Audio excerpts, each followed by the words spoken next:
दिन बाद आज जाकर रूही अपने अपार्टमेंट लौटी थी। रूही के आते ही साक्षी उससे लिपट जाती है। रूही का चेहरा पूरा मुरझा चुका था। उसके फूले गालों पर अब तक सूजन थी, हालांकि उस पर अहान के उंगलियों के निशान नहीं थे, पर दर्द अब भी था। और ये सब रूही की जिद की वजह से था। रूही ने एक दावा भी नहीं ली थी।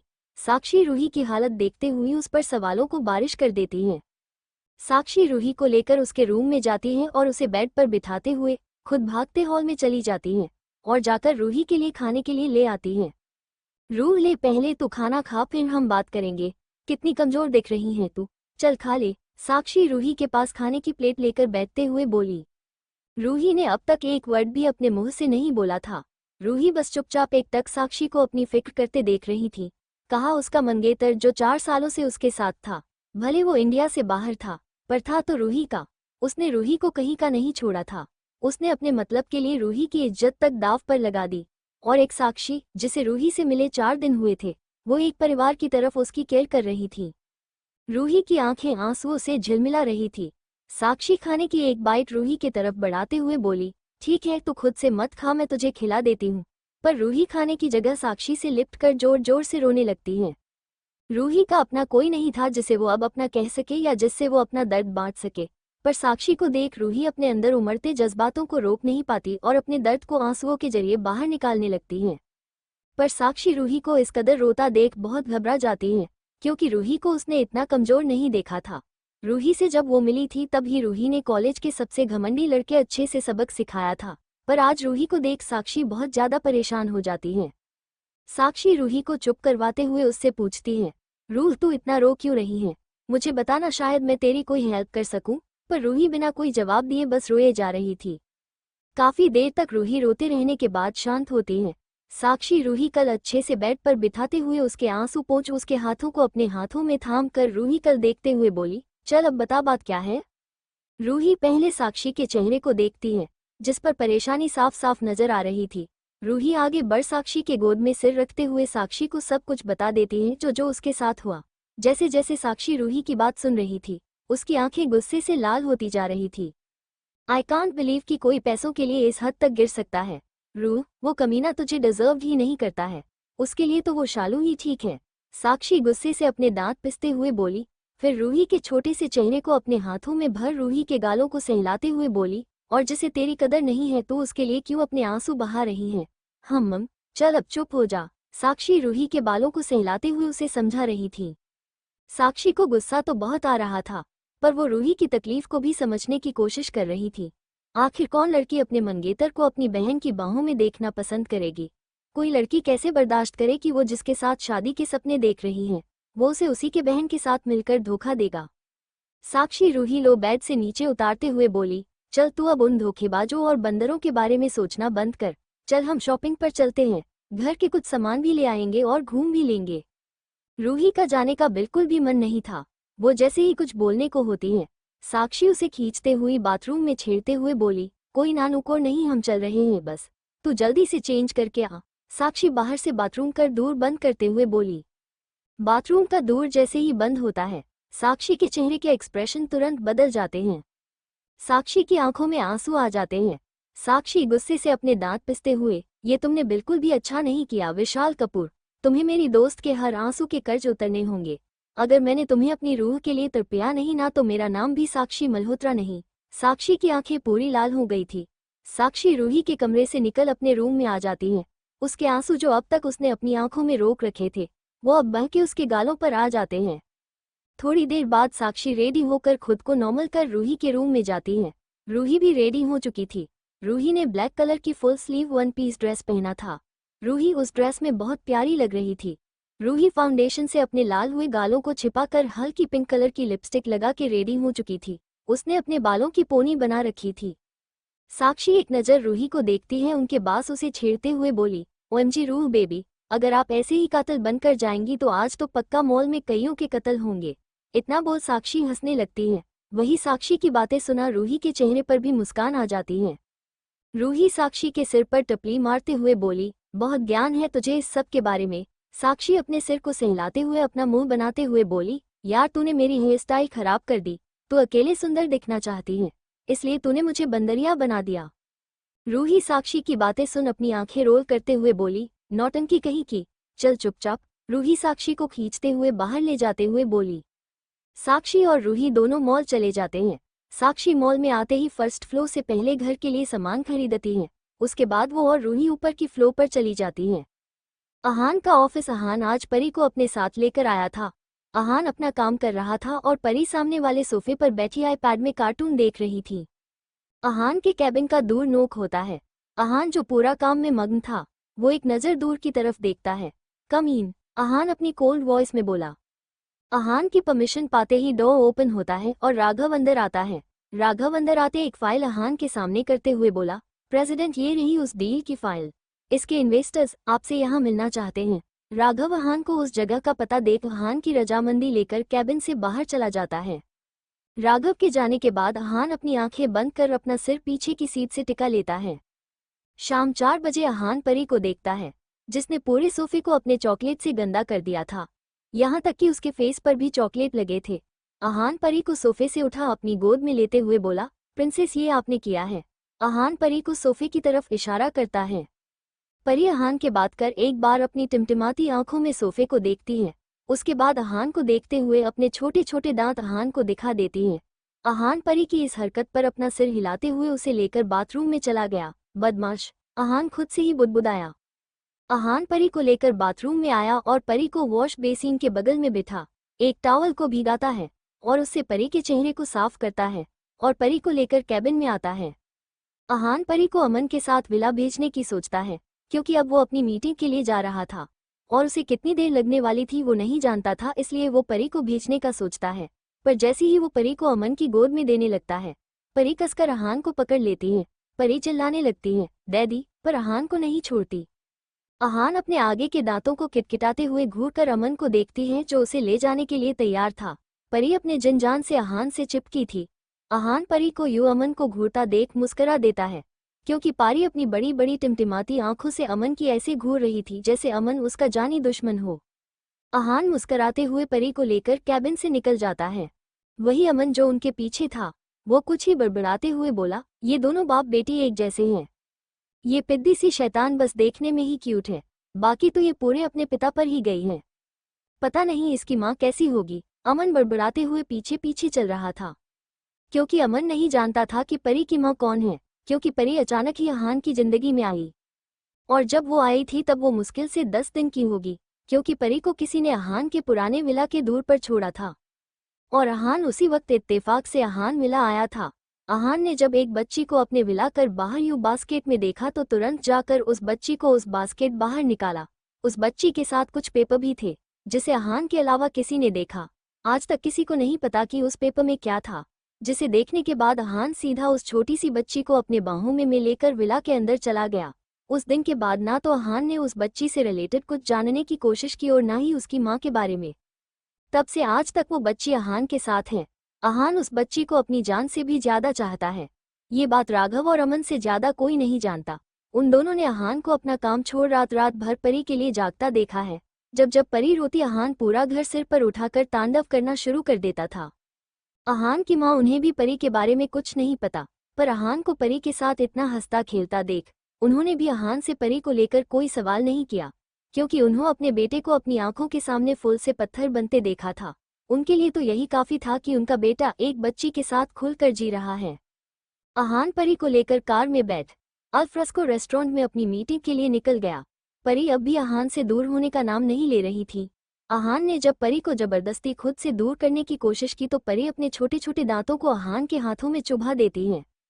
अहान जब परी की इस हरकत पर उसे घूर कर देखता है तो परी अपनी छोटे छोटे दांतों को अहान को दिखा देती है। परी की हरकतें बहुत क्यूट थी। अहान चाहकर भी कुछ नहीं बोल पाया। थोड़ी देर में उनकी कार अल्फ्रेस्को रेस्टोरेंट के सामने रुकती है। अहान परी को लेकर कार से बाहर आता है और उसे लेकर अंदर जाता है। अहान परी को गोद में लेना चाहा तो परी छटपटाने लगी। अहान समझ गया उसकी शैतान बेटी क्या चाहती है। अहान परी का हाथ पकड़ अपने साथ ले जाने लगा। परी अपनी नन्ही नन्ही कदमों से अहान के साथ चल रही थी। अहान जैसे ही रेस्टोरेंट में एंटर करता है, उस रेस्टोरेंट का मैनेजर अहान के सामने आकर अहान को ग्रीट करता है और अहान को लेकर एक वीआईपी रूम में चला जाता है। रेस्टोरेंट का मैनेजर अहान को उस रूम में छोड़ वहां से निकल जाता है। इस रेस्टोरेंट का वीआईपी रूम बहुत लग्जूरियस था। सभी रूम में आवश्यकतानुसार सारे सामान मौजूद थे। वही अहान जिस रूम में गया था वो रूम बिल्कुल प्राइवेट एरिया में था और इस रेस्टोरेंट का सबसे लग्जरी और सबसे बड़ा। इस रूम में सामने एक हॉल थी और अंदर की तरफ एक रूम। इस तरफ किसी को भी आने की परमिशन नहीं थी जब तक अहान की मर्जी ना हो। अहान थोड़ी देर वहां बैठता है और अपने फोन में कुछ चेक करने लगता है। वही परी ने पूरे रूम में भूचाल ला दिया था क्योंकि अहान उस पर ध्यान नहीं दे रहा था और ना ही उसकी कोई बात सुन रहा था। परी अहान से नाराज होते हुए सोफे पर पेट कर लेट अपने मुंह को सोफे के किनारे में घुसा लेती है। अहान जो फोन में बिजी था उसने परी को ऐसा करते नहीं देखा जिससे उसे पता ही नहीं चला कि उसकी क्यूट सी शैतान बेटी उससे नाराज है। अहान अपने फोन को चला ही रहा था कि उसे राघव का कॉल आता है। अहान सोफे से उठते हुए बाहर की तरफ बढ़ जाता है। जैसे ही परी जूतों की आवाज सुनती है वो तुरंत अपने छोटे से सिर को सोफे से निकाल कर देखती है। जैसे ही परी की नजर अहान पर जाती है रूही सोफे से कूदते हुए अहान के पीछे जाते हुए चिल्लाती है, डैडी लुकिए। अहान जो फोन पर बात करते हुए बाहर जा रहा था वो जैसे ही परी की आवाज सुनता है तुरंत रुक जाता है। अहान पीछे मुड़कर परी को देखता है जो भागते हुए उसी के पास आ रही थी। अहान कॉल पर, रूम में आओ, बोल कॉल डिस्कनेक्ट कर देता है। अहान फोन को पॉकेट में रखते हुए झुककर परी को गोद में लेते हुए बोला, प्रिंसेस बच्चे, आप थोड़ी देर यहीं पर राघव अंकल के साथ रहिए। डैडी को कुछ काम है तो डैडी यू गए और यू आते हैं, ओके। अहान परी के गालों को सहलाते हुए बोला। परी अपने छोटे से शैतानी दिमाग में कुछ सोचकर अपना छोटा सा सिर हिलाकर हामी भर देती है। थोड़ी देर बाद अहान जा चुका था और अब परी राघव को परेशान कर रही थी। अंतल बाहौल तलिए ना। रूही राघव को खींचते हुई बार बार यही बोल रही थी पर राघव परी को बाहर लेकर नहीं जाना चाहता था तब तक जब तक अहान ना आए। पर परी की जिद के आगे राघव हर कर परी को बाहर ले आता है। राघव परी को लेकर नीचे ग्राउंड फ्लोर कर आता है क्योंकि अहान की मीटिंग फर्स्ट फ्लोर पर थी और वहां परी के लिए कुछ नहीं था, ना खाने के लिए और ना ही खेलने के लिए। राघव परी को लेकर एक टेबल पर बैठता है और परी के लिए चॉकलेट केक मंगवा देता है। परी चेयर पर बैठी अपने सिर को चारों तरफ मोड़कर सब तरफ देख रही थी। तभी अचानक परी की आंखें चमकने लगी। आंटी, रूही जोर से चीख जर अपनी चेयर से लगभग कूदते हुए उतर गई। परी के ऐसे चीखने से राघव की भी नजरें उस तरफ चली जाती हैं जहां परी की नजरें थी। रूही जो परी के टेबल के 2 टेबल बाद बैठी थी उसे परी की आवाज नहीं आई थी इसलिए वो चुपचाप कॉफी पी रही थी और साक्षी खाने की प्लेट देखते ही उस पर टूट पड़ती है। साक्षी मुंह में खाने को भरकर रूही को देखते हुए बोली, यार तू भी खाना, मुझे अकेले खाने का मन नहीं कर रहा है। साक्षी की बात पर रूही साक्षी को घूरते हुए बोली, हाँ वो तो मुझे भी दिख रहा है। रूही की मतलब साक्षी के मुंह में भरे खाने से था। रूही और साक्षी दोनों आपस में बात कर ही रही थी कि रूही को अपने पैरों में कुछ एहसास होता है। रूही झट से अपनी नजरें साक्षी से हटाकर अपने पैरों को देखती है। परी रूही की पैरों से लिपटी अपनी बड़ी बड़ी टिमटिमाती आंखों से रूही को ही देख रही थी। रूही अपने पैरों से परी को लिपटे देख जल्दी से परी को अपनी गोद में लेते हुए बोली, बेबी आप यहाँ क्या कर रहे हैं? रूही परी को देखते हुए पूछती है। रूही अपने आसपास अपनी नजरें घुमाकर चारों तरफ देखती है, कहीं अहान भी तो यहाँ नहीं है। पर तभी रूही की नजरें सामने से आ रहे राघव पर जाती हैं। रूही राघव को देख चैन की सांस लेती है। परी अब तक रूही से लिपट चुकी थी। परी रूही के दोनों गालों को अपने छोटे छोटे हाथों से पकड़ते हुए बोली, आंटी पली ने आप तो मीच दिया। इसके बाद परी अपने छोटे छोटे हाथों को हवा में फैलते हुए, इन्ना छाला। रूही परी की बात सुन मुस्कुराते हुए परी के गालों को खींचते हुए बोली, मैंने भी आपको बहुत मिस किया बेबी। रूही के आंखों के सामने उस दिन का सीन आ जाता है जब ये छोटी सी बच्ची उसके दर्द पर उसके लिए रो रही थी। उस मासूम को तो ये तक नहीं पता था कि वो रो क्यों रही है, पर रूही रोते देख परी रूही से भी ज्यादा रोने लगती है और एक समय ऐसा आता है कि रोते रोते परी की सांसें फूलने लगती हैं। फिर भी वो चुप होने का नाम नहीं ले रही थी। आखिर में रूही परी को अपने सीने से लगा उसके पीठ पर अपने होंठ फेरते हुए परी को शांत करवाने की कोशिश करती है। परी थोड़ी ही देर में रोते रोते रूही के सीने से लगी सो गई थी। जब रूही परी को खुद से अलग कर परी के छोटे से चेहरे को देखती है तो परी का छोटा सा चेहरा पूरा लाल हो चुका था। उसकी छोटी सी नाक और ज्यादा लाल थी। रूही की आंखें फूली हुई लग रही थी। राघव परी और रूही के पास आते हुए अपने सिर को थोड़ा झुकाते हुए बोला, सॉरी मैम, मैंने परी बेबी को रोकने की कोशिश की पर बेबी आपको देख यहाँ आ गई। मैं अभी परी बेबी को ले जाता हूँ। राघव जैसे ही परी को लेने के लिए अपने होंठ बढ़ाता है, परी रूही के सीने में घुसते हुए अपने दांत किटकिटाते हुए राघव के हाथ को झटक देती है। पली बेबी को कहीं नहीं जाला। पली बेबी आंटी ते पाछ लहेगी। परी राघव को अपनी बड़ी बड़ी आंखों में घूरते हुए अपने छोटे छोटे दांतों को किटकिटाते हुए बोली। परी की बात सुन रूही मुस्कुराते हुए परी के छोटे छोटे कर्ली बालों में हाथ फेरते हुए बोली, कोई बात नहीं, आप अभी परी को रहने दीजिए, थोड़ी देर बाद मैं परी को आपके पास दे आऊंगी। रूही की बात सुन राघव कुछ नहीं बोला और चुपचाप जाकर अपने टेबल पर जाकर बैठ गया। वही साक्षी जो कब से अपने मुंह में खाने को भरे सब देख रही थी। राघव के जाते ही वो रूही को देखते हुए बोली, रूही ये सब क्या है और ये बच्ची कौन है, तू इस बच्ची को कैसे जानती है? साक्षी लगातार कई सवाल रूही पर दाग देती है। रूही साक्षी को रोकते हुए उसे शांत करवाते हुए बोली, शांत हो जा मेरी माँ, मैं सब बता रही हूँ। साक्षी अब चुप होकर रूही के जवाब का इंतजार करने लगी। रूही अपने सामने रखे स्ट्रॉबेरी केक को अपनी तरफ खींच उसकी एक बाइट परी के मुंह के पास लाते हुए परी को देखती है। परी रूही को देखते हुए अपना मुंह खोल देती है। रूही मुस्कुराते हुए परी को खिलाते हुए बोली, ये बेबी मिस्टर राजवंश की बेटी है क्या? साक्षी लगभग चीख पड़ी, साथ ही वो खांसने लगी।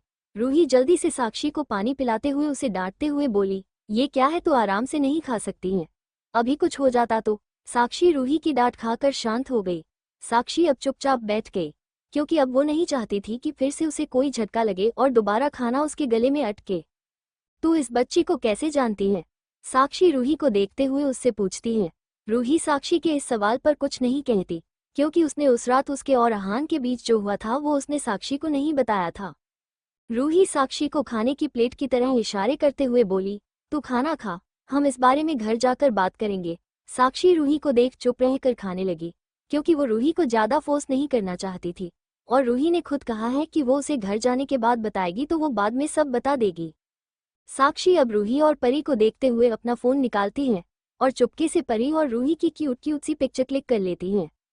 वही कुछ दूरी पर बिठा राघव की नजरें भी परी को रूही पर ही थी। पता नहीं क्यों पर राघव को परी और रूही एक ही लग रही थी। राघव उन दोनों को ही देख रहा था कि उसका फोन रिंग होता है। राघव जैसे ही फोन पर शो हो रहे नाम को देखता है वो तुरंत कॉल रिसीव कर लेता है, पर वो कुछ बोल पता उधर से एकदम ठंडी आवाज उसके कानों में पड़ती है, अगर उन दोनों को घूरना हो गया हो तो जाकर कार निकालो। ये हान था जो ऊपर वाली फ्लो से बहुत प्यार से रूही और परी को देख रहा था, पर जैसे ही उसकी नजरें राघव पर गई उसकी आंखें बिल्कुल ठंडी हो गई। राघव अहान की इतनी सर्द आवाज सुन तुरंत वहां से भाग जाता है।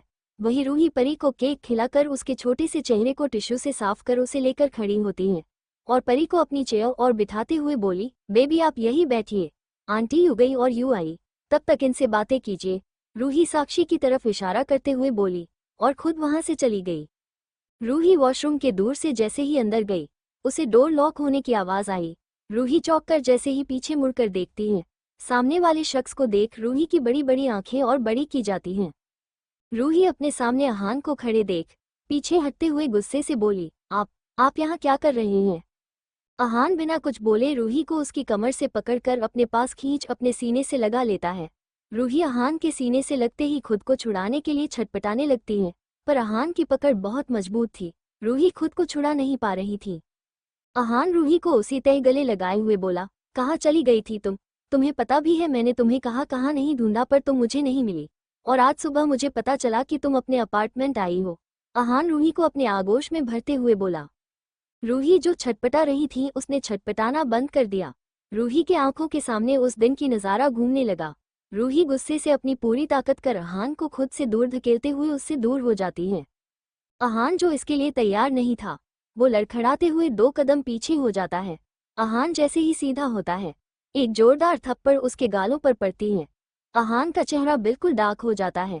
आज तक किसी की भी इतनी हिम्मत नहीं हुई कि कोई अहान के सामने अपना मुंह खोले, यहाँ तो रूही ने अहान को थप्पड़ जड़ दिया था। अहान की आंखें बिल्कुल सर्द हो गई थी। वो गुस्से से अपनी लाल आंखों से रूही को देखता है। रूही की आंखें भी लाल थीं, उसके आंखों से आंसू की कुछ बूंद उसके फूले हुए गालों पर लुढ़क आई थी। अहान रूही को देख अपनी आंखें कसकर बंद कर खुद को शांत कर लेता है। वो दोबारा रूही पर हाथ नहीं उठाना चाहता था। अहान थोड़ी देर बाद अपनी आंखें खोल दोबारा रूही को पकड़ अपने सीने से लगा उसके छोटे से सिर को सहलाते हुए बोला, रिलैक्स बेबी, इतना गुस्सा तुम्हारे छोटे से शरीर के लिए बिल्कुल भी ठीक नहीं है। मैं मानता हूँ उस गुस्से में मैंने जो किया वो गलत था, पर मैंने आज तक किसी से माफ़ी नहीं मांगी है, इसलिए मैं तुमसे भी नहीं मांगूंगा, पर तुम मुझे जो सजा देना चाहो दे सकती हो, मुझे सब मंजूर है। रूही अहान की बात सुनकर अहान को खुद से दूर झटकते हुए बोली, कितना आसान है ना ये कहना कि आपसे गलती हो गई, पर मेरे उस दर्द का क्या जो आपने दिया, क्या वो आपकी गलती मान लेने से ठीक हो जाएगा? नहीं ना, दूर हो जाए मेरी नज़रों से, रूही रोते हुए अहान से बोली। उसकी आंखें पूरी लाल हो गई थी। अब ये उसके गुस्से की वजह से हुआ था या उस दर्द की वजह से जो वो आज भी सह रही हैं, ये तो रूही ही जानती थी। अहान रूही को देखते हुए दोबारा रूही के पास गया और उसके छोटे से चेहरे को अपने हाथों में भर उसके आंसू पोंछते हुए बोला, बेबी प्लीज रो मत। मैं मानता हूँ उस दिन मुझे तुम पर हाथ नहीं उठाना चाहिए था, पर मैं गुस्से में अपना कंट्रोल खो बैठा। मैं जब ऑफिस गया था तब मुझे एहसास हुआ था मैंने गलती की है, पर मैं उस वक्त विला नहीं आ सकता था, और जब तक मैं आया तुम विला से चली गई थी। रूही अहान की बात सुनकर अपना मुंह फेर कर खड़ी हो जाती है, क्योंकि उसे दर्द इस बात से नहीं हुआ था कि उसने उस पर हाथ उठाया। उसे दर्द इस बात का हुआ था कि उसकी एक बेटी है, जिस बारे में अहान ने उसे एक बार भी बताना जरूरी नहीं समझा। अहान रूही को खुद से मुंह फेरता देख खुद को शांत रख रूही को उठाकर मिरर के पास स्लैब पर बिठा देता है। अहान जैसे ही रूही को बिठाता है, रूही कसकर अपना आंखें बंद कर लेती है, जिसे अहान नोटिस कर लेता है। अहान अपने पॉकेट से रुमाल निकाल उसे भीगा कर रूही के चेहरे को साफ करता है। उसके बाद उस रुमाल को वही डस्टबिन में डाल रूही के सामने आकर खड़े होकर रूही के गालों को सहलाते हुए बोला, क्या बात है, कहीं दर्द हो रहा है? रूही जैसे ही अहान के सवालों को सुनती है, तुरंत अपन सिर जल्दी से ना में हिला देती ही। रूही का इतना जल्दी उसके सवालों का जवाब देना अहान को यकीन दिला देता है कि रूही को कहीं पर दर्द को रहा है, पर वो बताना नहीं चाहती है। अहान रूही की हरी आंखें में देखते हुए रूही के दोनों पैरों को सेपरेट कर बीच में खड़े होकर एक हाथ से रूही के फूले गालों को सहलाते हुए रूही का ध्यान अपनी तरफ कर अहान रूही के सेंसिटिव एरिया को हल्के से टच करता है, पर रूही को नॉर्मल देख अहान अब हल्के से प्रेस करता। रूही अचानक से चीख पड़ती है। रूही अहान से हाथों को दूर करते हुए बोली, ये आप क्या कर रहे हैं? आपको शर्म नहीं आती ऐसे किसी को कहीं भी टच करते हुए? रूही को यूं गुस्सा करता देख अहान मुस्कराकर रूही के गालों को चूमते हुए रूही के कानों के पास जाकर धीरे से मैग्नेटिक वॉइस में बोला, जो मेरा है उसे टच करने या देखने में कैसी शर्म? अहान अपनी बात बोल रूही के कान को चूम लेता है, पर अहान की कही बात सुन रूही के कान लाल हो गए। रूही अहान को खुद से दूर करने की कोशिश करते हुए बोली, आप हमें जाने दीजिए, साक्षी और परी हमरा इंतजार कर रहे हैं। अहान रूही की बात सुन रूही को स्लैब से नीचे उतारते हुए बोला, बेबी क्या आज तुम मेरे साथ विला चलोगी? अहान रूही का हाथ पकड़ उसके साथ चलते हुए बोला, नहीं। रूही सीधा मना कर देती है। अहान रूही की ना सुनकर अपने भौहें चढ़ाते हुए खुद से बोला, बहुत जिद्दी है। अहान रूही के साथ बाहर तो आता है, पर रूही के मना करने पर वो उसके टेबल पर नहीं गया, वो सीधा रेस्टोरेंट से बाहर चला गया। रूही वापस से आकर अपने टेबल पर बैठते हुए साक्षी से बोली, साक्षी अब हमें चलना चाहिए। साक्षी हाँ में अपना सिर हिलाकर टेबल से उठ जाती है। रूही भी पेमेंट कर परी का हाथ पकड़ परी को लेकर बाहर आ गई। रूही साक्षी को अपनी कार के पास भेजते हुए बोली, साक्षी तू कार में जाकर बैठ, मैं परी को उनके डैडी के पास छोड़ कर आती हूँ। साक्षी रूही की बात पर हाँ में अपना सिर हिलाते हुए रूही से कार की लेकर चली जाती है। रूही परी को लेकर अहान की कार की तरफ चली जाती है, जो कुछ दूरी पर थी। रूही कार के पास पहुंचती है। एक गार्ड आगे बढ़कर कार का डोर ओपन करता है। रूही परी के गालों को चूम ले उसे कार के अंदर बिठा देती है। रूही परी को सीट पर बिठाकर पीछे होने को होती है कि अहान रूही का हाथ पकड़ लेता है। रूही अहान को ऐसा करता देख घूर कर अहान को देखती है। अहान रूही के रिएक्शन को इग्नोर कर रूही को यही रुकने को बोल खुद कार से बाहर आता है और कार दूसरी तरफ जाता है जहां रूही खड़ी थी।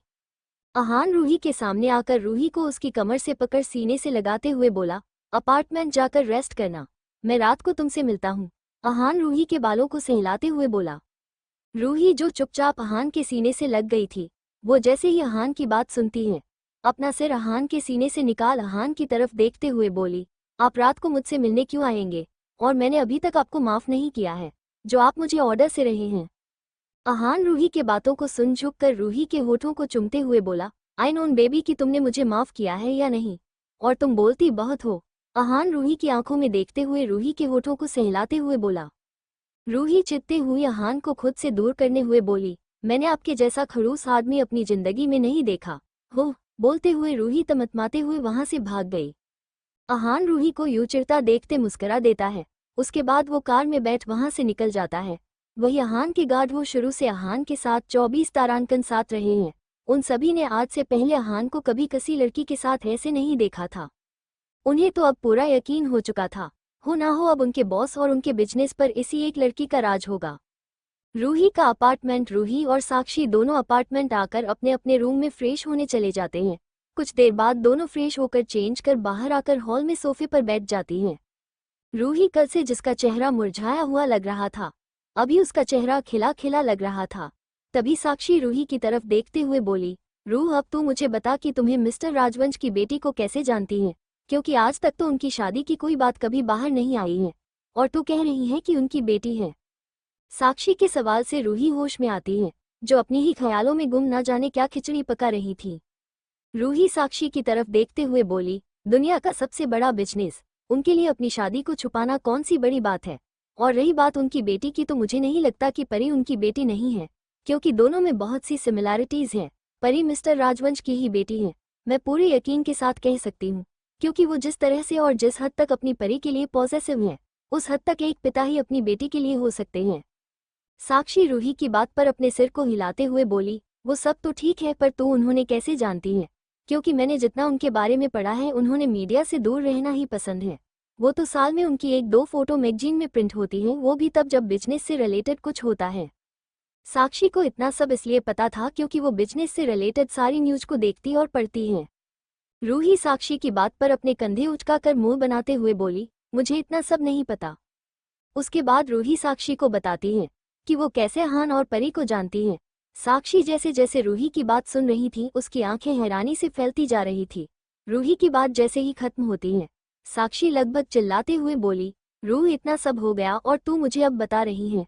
अगर मैं नहीं पूछती तब तो तू और मिस्टर राजवंश मुझे एक बेबी करके बताते, है ना? साक्षी की बातें सुन रूही आंखें फाड़े साक्षी को देख रही थी। रूही कुछ बोलती उससे पहले ही दूर बेल बजती है।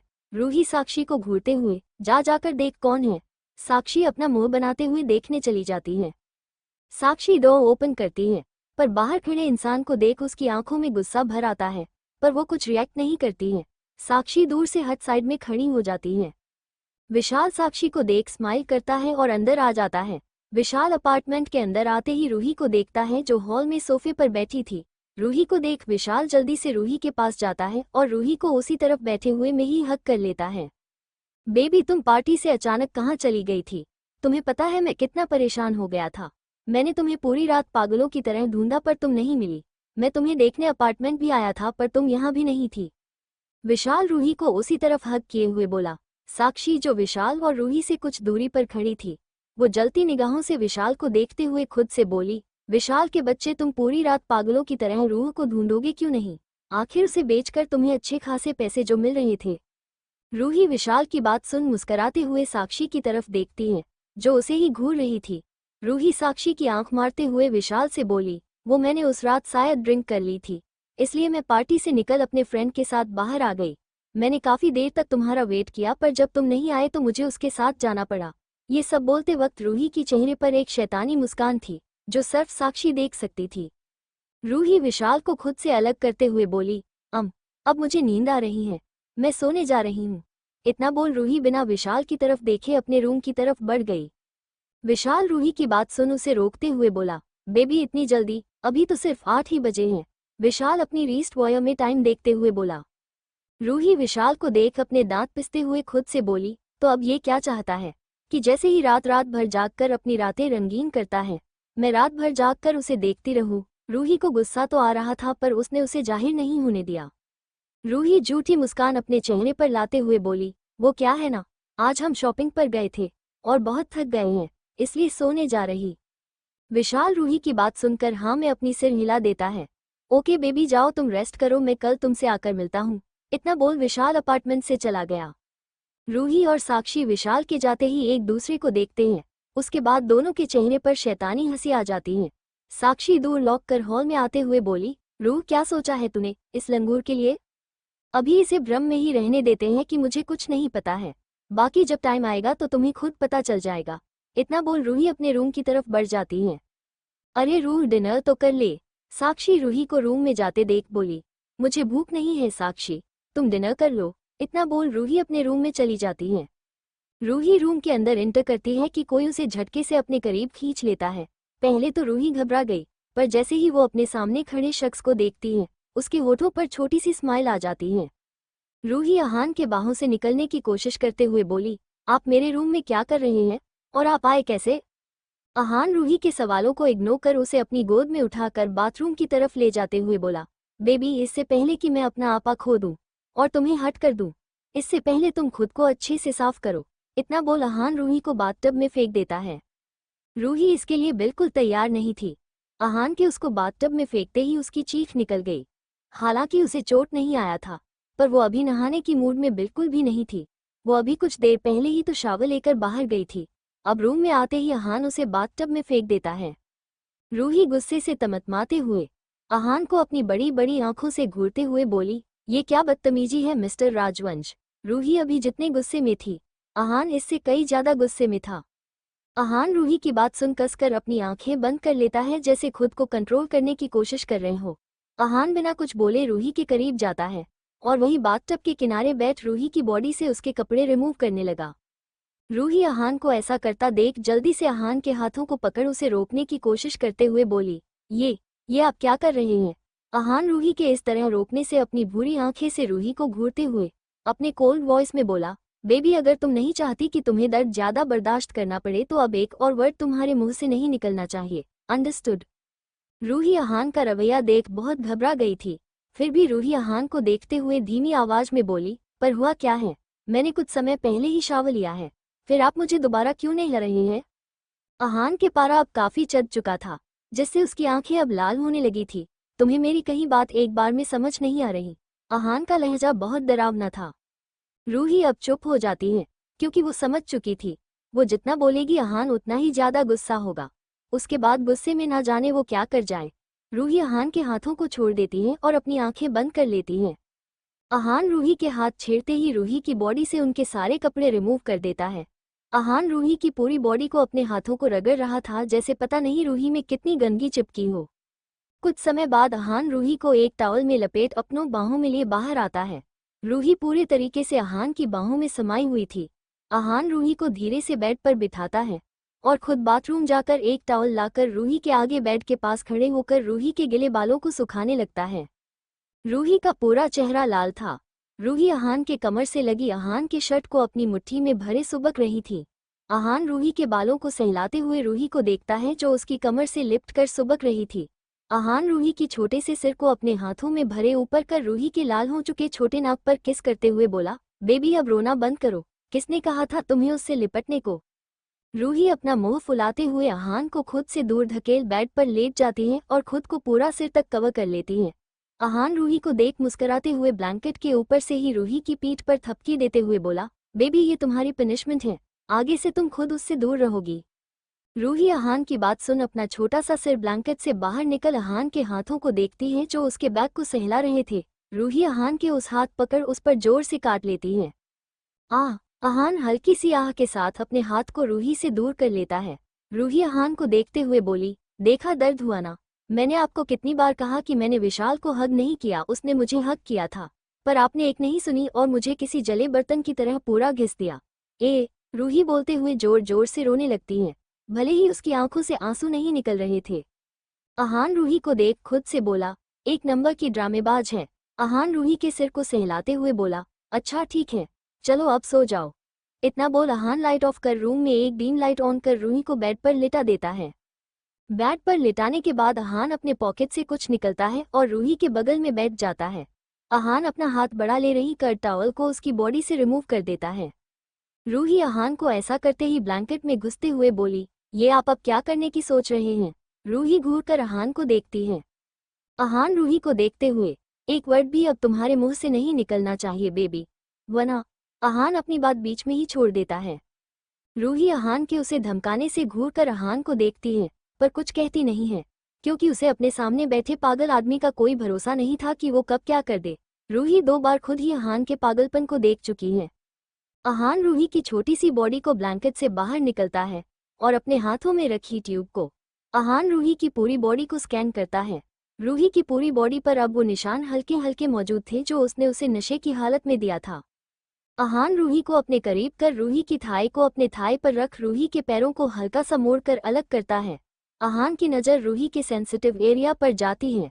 अहान गुस्से से रूही के छोटे से चेहरे को घूरते हुए बोल, ये तुमने क्या किया है बेबी? रूही कुछ नहीं बोलती अपनी पलकें झुका लेती है। अहान रूही को देख अपनी आंखें बंद कर लेता है।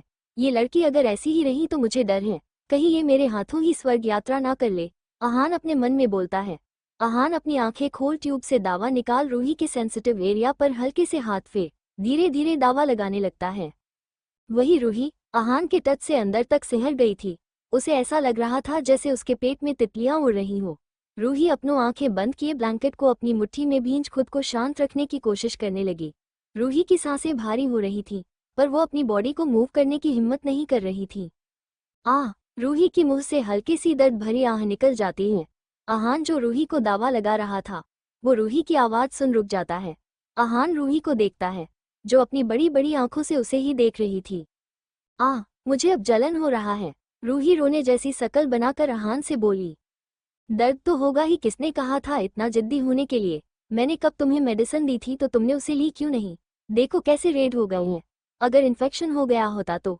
अहान रूही को अपनी खा जाने वाली नजरों से घूरता है। अहान की डांट सुन रूही अपना छोटा सा सिर पिल्लों में घुसाते हुए बोली, ये सब आपकी गलती है। क्या कहा तुमने? अहान रूही की बात सुन रूही को घूरते हुए अपनी डरावनी आवाज ने उससे पूछता है। रूही अहान की इतनी डरावनी आवाज सुन डर गई, पर गिर वो अहान पर चढ़ते हुए बोली, हाँ और नहीं तो क्या, आपने जानवरों की तरह सब किया था, उसके बाद आपने मुझे मारा भी। बोलते बोलते रूही की आंखों से आंसू निकल उसके फूले हुए गालों पर आ जाते हैं। अहान रूही की बात सुन रूही को देखता है, उसके बाद थोड़ा झुककर रूही के आंसू साफ करता हुए बोला, अच्छा ठीक है, सारी मेरी गलती थी, अब रो मत। रूही बस अपना झिलमिलाती आंखों से अहान को देख रही थी। अहान रूही के चेहरे से अपनी नजरें हटा रूही को दावा लगाने लगता है। अहान रूही को दावा लगा रूही के पैरों को आराम से बेड पर रख खुद उठकर बाथरूम चला जाता है। अहान बाथरूम से अपने हाथों को धोकर बाहर आता है और बेड की तरफ बढ़ जाता है।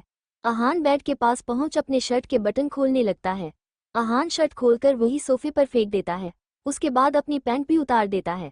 अहान अब सिर्फ अपने बॉक्सेस में था। बेड पर जाकर रूही के बगल में लेट जाता है। रूही जिसकी आंखें बंद थी, उसे जब अपने बगल में किसी के होने का एहसास होता है तो वो थोड़ी सी अपनी आंखें खोल अपना सिर घुमा के बगल में देखती है। अहान लो अपने बगल में सोया देख रूही अपनी बड़ी बड़ी आंखें पूरा खोलते हुए बोली, आपको घर नहीं जाना क्या, जो आप यहाँ सो रहे हैं? बोलते बोलते रूही की नजरें अहान के नेकेड बॉडी पर चली जाती हैं। अहान के ब्रॉड चेस्ट और उसके एब्स को देख रूही ये भी भूल गई कि वो अहान को क्या बोल रही थी। उसकी नजरें तो अहान के गले से लेकर अहान के कमर तक एक एक चीज को अच्छे से स्कैन कर रही थी। रूही की नजर अहान की बॉडी पर बने नाखूनों और दांतों के निशान पर भी गई थी। उन निशान को देख रूही की आंखें छोटी छोटी हो गई। अहान बेड पर आकर रूही को हग करते हुए बोला, बेबी सो जाओ। इतना बोल अहान अपनी आंखें बंद कर लेता है, पर रूही अहान की बातें सुन छटपटाने लगती है। रूही एक जोर की लात मारकर अहान को बेड से नीचे फेंकते हुए बोली, मिस्टर राजवंश अगर आपको सोना है तो अपने घर पर जाकर सोए। इतना बोल रूही अपन मुंह फेर कर अपनी आंखें बंद कर लेती है। अहान जो बेड के नीचे फर्श पर पड़ा था, वो गुस्से से बौखला गया। इस लड़की की इतनी हिम्मत कि वो अहान राजवंश को लात मारे। जहां दुनिया अहान से खौफ खाती थी, वही ये लड़की उसकी कमर तोड़ रही थी। अहान गुस्से से तमतमाते हुए फर्श से उठा, पर रूही को कुछ बोलने के लिए अपना मुंह खोल हो रहा था कि वो देखता है रूही आराम से सो चुकी है। रूही सोते समय बहुत क्यूट लग रही थी। सोने की वजह से उनके फूले गाल दबने की वजह से उसके होंठ पाउट बनकर बाहर आ गए थे, जो उसे बहुत क्यूट बना रहे थे। अहान जाकर रूही के पास उसे अपनी बाहों में भरकर अपनी आंखें बंद कर लेता है। अगली सुबह विंडो से आती सूरज की किरणें सीधा रूही के चेहरे पर पड़ रही थी, जिससे रूही कसमसाते हुए अपनी आंखें खोल देती है। रूही अपने खोलते ही स्माइल करती है, फिर रूही अचानक से अपने बगल में देखती है, जैसे कि उसे कुछ याद आया हो। अहान को ना देख रूही चैन की सांस लेती है और उठकर बाथरूम चली जाती है। प्रिंसेस मेंशन अहान परी को अपनी गोद में लिए डिनिंग टेबल पर बैठा था। परी अपने सामने पास्ता देख उसकी आंखें चमक रही थी। अहान परी को पास्ता खाने के लिए उतना एक्साइटेड देख अपना सिर हिला देता है। उसकी ये छोटी सी प्रिंसेस जैसे जैसे बड़ी हो रही थी, उसके नखरे बढ़ते जा रहे हैं। अहान परी को ब्रेकफास्ट कराकर उसे उसकी नैनी के साथ किंडरगार्टन भेज देता है और खुद भी ऑफिस के लिए निकल जाता है। अहान ऑफिस पहुंचकर सीधा अपने कैबिन में चला जाता है और अपना काम करने लगता है। रूही का अपार्टमेंट। आज रूही कॉलेज नहीं गई, साक्षी अकेले ही कॉलेज गई। रूही घर पर ही रही और अपने रूम में स्टडी कर रही थी। होटल डायमंड शालू और विशाल दोनों एक ब्लैंकेट में लिपटे थे। विशाल शालू के ऊपर था और शालू विशाल को खुद से दूर करने की कोशिश कर रही थी। विशाल अब हट भी जाओ, जब देख तब तुम मेरे साथ ये सब करना शुरू कर देते हो। विशाल शालू की बात सुन अपनी स्पीड बढ़ाते हुए बोला, शालू बेबी, ये सब मॉर्निंग में करने का मजा ही कुछ और है। इतना बोल विशाल शालू के ब्रेस्ट को प्रेस करने लगता है। शालू दर्द से कराहते हुए बोली, विशाल मुझे दर्द हो रहा है, मुझसे अब और बर्दाश्त नहीं होगा, तुम्हें बाहर आओ। शालू के बोलने के बाद भी विशाल कोई रिएक्ट नहीं करता है, जैसे उसे कुछ सुनाई ही नहीं दिया। विशाल उसी तरह शालू को अपनी बाहों में भरे अपनी कमर मूव कर रहा था। शालू विशाल को देख समझ गई कि वो अभी नहीं रुकेगा। शालू अपने होठों को अपने दांतों तले दबाकर विशाल को अपने अंदर सहन करने लगती है।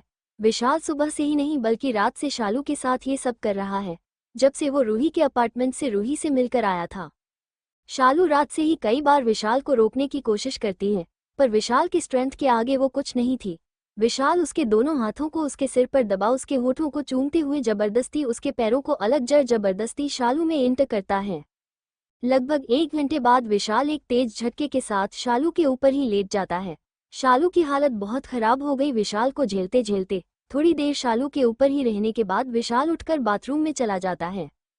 शालू अब भी उसी तरह बेड पर थी। शालू की बॉडी बहुत पेन कर रही थी। शालू गुस्से से अपने दांत पिसते हुए बोली, अगर तुम्हारे हाथ में रूही की प्रॉपर्टी ना होती तो तुम्हें मैं अपने करीब तो क्या अपने आसपास भी नहीं भटकने देती। शालू को बस रूही की प्रॉपर्टी के लिए विशाल से प्यार था। उसने सोचा था एक बात विशाल के साथ वो सब करने के बाद विशाल हमेशा के लिए उसका हो जाएगा, पर यहाँ तो विशाल उसका हुआ। पर इतने सालों से रूही को ना छू पाने की वजह से वो दिन रात शालू के साथ इंटीमेट होकर उसकी कसर निकल रहा था। शालू को नहीं लगा था एक बार वो सब होने के बाद विशाल बार बार उसके साथ ये सब करेगा, पर जो भी हो उसे रूही की प्रॉपर्टी के लिए विशाल का ये टॉर्चर सहन करना ही होगा। कुछ देर बाद विशाल रेडी होकर रूही से मिलने चला जाता है, क्योंकि रूही उससे प्यार करती थी, पर उसे क्या पता ही रूही का प्यार उसके लिए तो उसी दिन नफरत में बदल गई थी, जिस दिन पैसों के लिए उसने रूही का सौदा किया था। अभी रूही शांत थी तो सिर्फ और सिर्फ विशाल की बर्बादी लाने के लिए। रूही को शालू से कोई शिकायत नहीं थी, क्योंकि शालू हमेशा से वो रूही से नफरत करती आई है, तो विशाल को पाने की कोशिश करना उसके लिए कोई बड़ी बात नहीं थी। पर विशाल की तो रूही के साथ शादी होने वाली थी। यहाँ तक ही रूही विशाल से प्यार भी करने लगी थी, पर विशाल उसने रूही को उसकी ही बहन के साथ मिलकर धोखा दिया, वो भी सिर्फ रूही की प्रॉपर्टी और उसके पैसे के लिए। रूही के अपार्टमेंट का दूर बेल बजता है। रूही जो अपने रूम में थी वो दूर बेल की आवाज सुनती है। इस वक्त कौन आया होगा, रूही खुद से ही बोलती है। रूही अपने रूम से निकल जाकर दूर के छोटे से होल से बाहर खड़े इंसान को देखती है। बाहर विशाल को देख रूही का पूरा दिमाग खराब हो जाता है। रूही बिना दूर खोले ही वापस अपने रूम में आ जाती है। रूही रूम में आने के बाद अपने कानों में ईयरफोन लगाकर वापस से बैठ के स्टडी करने लगती है। रूही अपने नोट्स रेडी कर रही थी, जिस वजह से उसे गाने सुनते हुए बनाने में कोई प्रॉब्लम नहीं हुई। शाम का वक्त, रूही आराम से हॉल में बैठी मूवी देख रही थी, तब दूर बेल बजता है। रूही चित्ते हुए दूर की तरफ देखती है, क्योंकि मॉर्निंग में भी विशाल ने बहुत बार बेल बजाया था, क्योंकि रूही डोर ओपन नहीं कर रही थी और अंत में उसे बिना रूही से मिले ही जाना पड़ा। रूही सोफे से उठ हॉल में जाती है और डोर ओपन कर देती है, क्योंकि बाहर साक्षी थी। रूही हॉल में बैठी थी और साक्षी अपने रूम में फ्रेश होने गई थी। थोड़ी देर बाद साक्षी हॉल में आती है और दोनों बात करने लगते हैं। देखते ही देखते रात हो जाती है। रूही पर साक्षी दोनों डिनर कर अपने अपने रूम में चले जाते हैं। इसी तरह 1 महीना बीत गया। इन दिनों रूही ने विशाल को पूरी तरह इग्नोर किया था। रूही ने विशाल से दूरी बना ली थी, जो अब विशाल को चुभ रही थी। विशाल को समझ नहीं आ रहा था को रूही को हुआ क्या है। रूही ने विशाल को पहले कभी इग्नोर नहीं किया था। हालांकि विशाल 2 सालों से इंडिया में नहीं था, पर जब भी वो कॉल करता रूही तुरंत ही उसके कॉल का जवाब देती थी, जैसे मानो वो उसी के कॉल का इंतजार कर रही हो। पर अब तो रूही कॉल थी उठाना छोड़ो, जब विशाल उससे मिलने उनके अपार्टमेंट आता तो वो दूर नहीं खोलती थी, जिससे विशाल को बाहर से ही जाना पड़ता था। विशाल ने 1 वीक पहले ही अपने पापा की कंपनी ज्वाइन की थी। अब वो ही कंपनी को संभाल रहा है, क्योंकि उसके पापा की तबीयत इन दिनों बहुत खराब है। विशाल अपने कैबिन में बैठा रूही के बारे में ही सोच रहा था। उसे खुद पता नहीं चल रहा था वो रूही के बारे के उतना क्यों सोच रहा है, जबकि उसने ही रूही को धोखा दिया है, रूही को छोड़ शालू को चुना है। अब ये तो विशाल ही जानता है कि वो रूही को याद कर रहा है, या उसे डर है कि उनके हाथ से रूही की प्रॉपर्टी छूट रही है। रूही का अपार्टमेंट, आज दोनों रूही पर साक्षी घर पर ही थी और उन दोनों के साथ परी भी थी। तीनों खेलने में लगी हुई थी। रूही और साक्षी तो जैसे परी के साथ बच्ची ही बन गई थी। परी, जिसे अहान एक दिन गलती से रूही के अपार्टमेंट ले आया था, क्योंकि उसे रूही से मिलना था। पर उसे क्या पता था कि एक दिन ले आने पर उसकी बेटी यही अपना डेरा जमा लेगी। रूही अहान से भी बात नहीं कर रही हैं। उस रात ले बाद जिस रात अहान रूही से मिलने सीधा उसके रूम में पहुंचा था, उस दिन के बाद रूही अहान से बात करना तो छोड़ो, उसकी तरफ देख भी नहीं रही थी। अहान रूही कर ऐसे बर्ताव के लिए झल्ला तो बहुत रहा था, पर जब भी वो रूही के करीब जाता वहां उसकी छोटी शैतान टपक पड़ती। मजबूरन अहान को ही वहां से जाना पड़ता था। अहान की तो जैसे दिल्ली का काम हो गया था, परी को रूही के घर पर छोड़ना और शाम को ऑफिस से आते वक्त अपने साथ ले जाना। और अगर कभी अहान को ऑफिस से आने में लेट हो जाता तो परी रूही के अपार्टमेंट में ही रूही के साथ सो जाती। इसलिए अहान ने परी की जरूरत की सारी चीजें रूही के घर पहले ही शिफ्ट करवा दिए थे, जिससे ना तो रूही को कोई प्रॉब्लम होती थी और ना हो परी को। आज भी अहान परी को रूही के पास छोड़ कर गया था। अहान जब परी को लेकर आया था तब रूही सोकर ही उठी थी। रूही अपनी आंखें मलते हुए दूर खोलती है। जैसे ही डोर ओपन करती है, अहान झट से आगे बढ़ रूही के फूले गालों पर किस कर देता है। रूही की तो सारी नींद ही उड़ गई। रूही घूर कर अहान को देखती है। रूही अहान से नजरें हटाकर अपने पीछे देखती है, कहीं साक्षी ने अहान को किस करते हुए देख तो नहीं लिया। पर जब वो किसी को भी अपने पीछे नहीं देखती है तो गहरी सांस लेती है।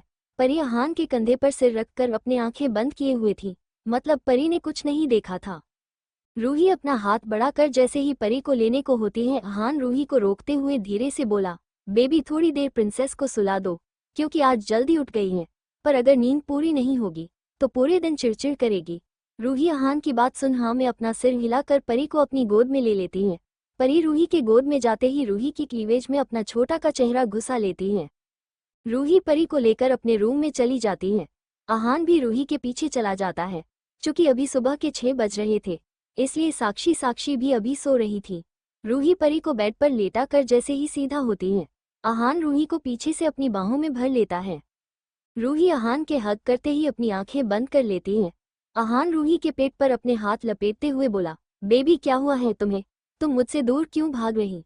अगर कोई बात है तो मुझे बताओ। मैं 1 महीने से देख रहा हूँ, मैं जब भी तुम्हारे पास आता हूँ या तुमसे बात करने की कोशिश करता हूँ तुम मुझे इग्नोर कर देती हो। मिस्टर राजवंश, हमें छोड़िए, रूही उठ जाएगी। अहान फिर रूही को उसे इग्नोर करता देख चिढ़ जाता है। अहान रूही पर गुस्सा नहीं करना चाहता था, पर रूही के ऐसे बर्ताव उसे गुस्सा दिला रही थी।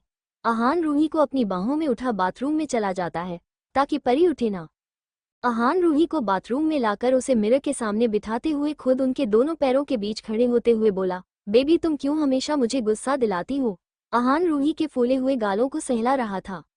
रूही अहान के बातों का कोई जवाब नहीं देती है। अहान रूही को देख गहरी सांस लेता है और खुद को शांत रखता है। अहान आगे बढ़ रूही के छोटे से पिंक होठों जो अपने पतले होठों के बीच दबाकर उसे किस करने लगता है। अहान रूही को बहुत ही सॉफ्ट किस कर रहा था।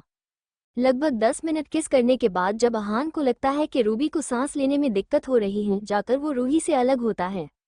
अहान रूही के होठों को छोड़ रूही कर दोनों फूले गालों को किस कर रूही के माथे पर किस कर उसे अपनी गोद में लेकर वापस रूम में आ जाता है।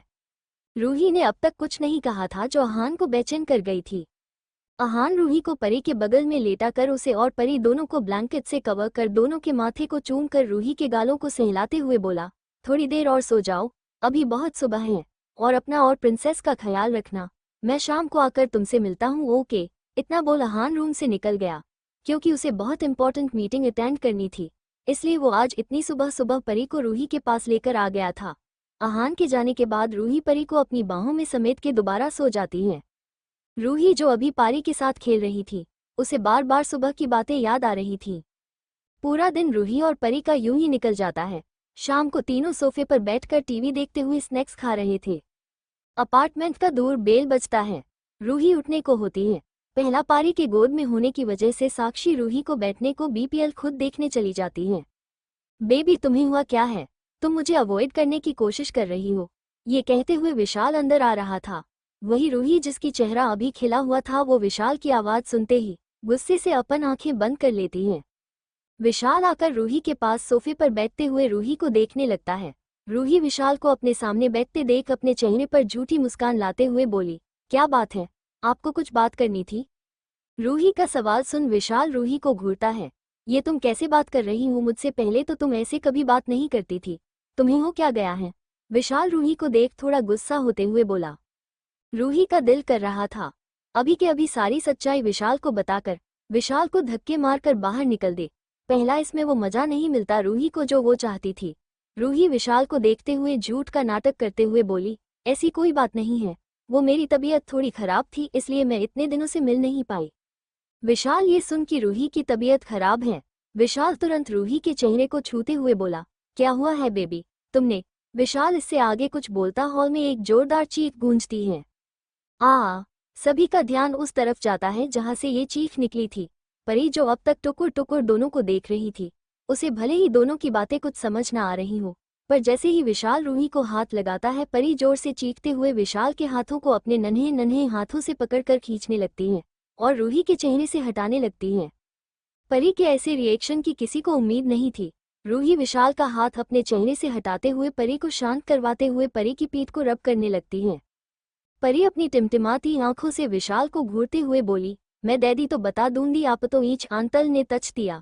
परी की बात सुन रूही की तो सांसें ही अटक गई। रूही को वो दिन याद आता है जब आहान ने उसे बर्तन की तरह घिसा, वो भी सिर्फ विशाल को गले लगाने की वजह से। पहले का याद करते ही रूही अपनों आंखें बड़ी किए साक्षी की तरफ देखती है जो उससे कुछ दूरी पर खड़ी अपने फोन को चला रही थी। साक्षी रूही को अपनी तरफ देखता पाकर वो बस मुस्कुरा देती है, जैसे बोल रही हो, मैं इसमें तेरी कोई मदद नहीं कर सकती, वैसी भी जब वो तेरी नहीं सुनते तो मेरी क्या सुनेंगे। रूही जबरदस्ती की स्माइल करते हुए विशाल की तरफ देखती है। विशाल आज रूही को ही नोटिस कर रहा था। उसे आज रूही में वो रूही नजर नहीं आ रही थी जो उससे पागलों की तरह प्यार करती है। रूही विशाल की तरफ देखते हुए बोली, तुम अभी जाओ, हमें बाद में बता करेंगे। बस रूही का इतना कहना था कि विशाल गुस्से से लाल पीला होते हुए बोला, रूही ये क्या ड्रामा है, एक तो तुम इतने दिनों से मुझसे मिल नहीं रही हो और आज जब मैं आया हूं तो तुम मुझे जाने को बोल रही हो। विशाल अपने दांत पिसते हुए बोला। रूही विशाल की बात सुन भड़क गई। रूही परी की तरफ देखती है जो उसे ही अपनी टिमटिमाती आंखों से देख रही थी। रूही मुस्कुराते हुए परी के बालों को सहलाते हुए बोली, प्रिंसेस बच्चा आप अंदर जाओ, मैं बस थोड़ी देर में आती हूँ और डैडी भी अब आते ही होंगे, उनके आने के बाद हम डिनर करेंगे, तब तक आप रूम में जाइए और अंदर ही रहिएगा जब तक हम ना आए। परी रूही को देखते हुए परी की बात पर अपनी पलकें झपका देती है। रूही परी को अपनी गोद से उतारती है और साक्षी परी को लेकर अंदर चली जाती है। परी के हॉल से जाते ही रूही गुस्से से विशाल की तरफ देखती है। ये क्या तरीका है विशाल मुझसे बात करने का, तुम मुझसे ऐसे बात नहीं कर सकते, समझे, और मैं तुम्हारी कोई सर्वेंट नहीं हूं जो तुम्हारी हर बात को मानूं। विशाल रूही का जवाब सुन घूर कर रूही को देखता है। ये बच्ची कौन है और तुम्हारे साथ क्या कर रही है? वो बच्ची जो भी है, तुम्हारा उससे कोई लेना देना नहीं है, तुम उससे दूर ही रहना तुम्हारे लिए अच्छा होगा। रूही विशाल की तरफ से अपना मुंह फेरते हुए बोली। विशाल रूही का रवैया देख इतना तो समझ गया था कि रूही उसके किसी सवाल का जवाब नहीं देगी, पर कहीं ना कहीं परी ने विशाल के मन में एक डर डाल दिया था कि अगर उसने कुछ नहीं किया तो रूही बहुत जल्द उससे दूर हो जाएगी।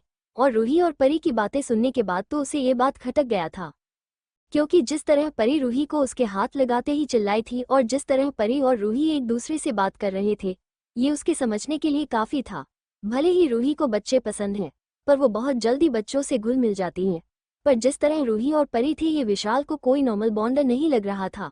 विशाल रूही की तरफ देखते हुए गुस्से मगर धीरे से बोला, रूही बस बहुत हुआ तुम्हारा, हम का शादी कर रहे हैं, बस तुम कल सुबह 9 बजे तैयार रहना।